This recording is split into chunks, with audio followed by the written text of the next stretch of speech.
So, time check. Alas 9:16.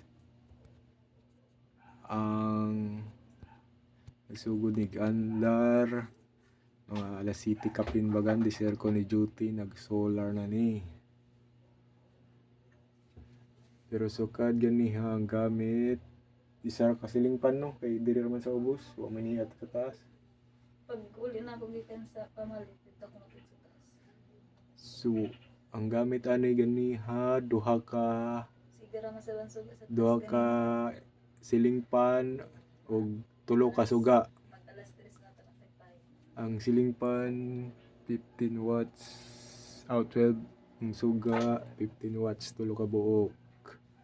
So karon gikan alas 8 sa buntag hantud alas 9 sa gabi 12.5 paghihapon ang voltahe. Mapayong siya 12.0. So pag mapayong siya mo balik siya mga 12.8. So, gabi naman no charging na. So output high voltage gamay sa 47 watts ra. Day 3 na ba ni ka? Dili, day 5. Day 5 ganiha kay suga, grabe man kasuga. Minus ang uyan tung niagi. Sige nag-uyan mo tong mag-transfer siya. Pag mo 12.0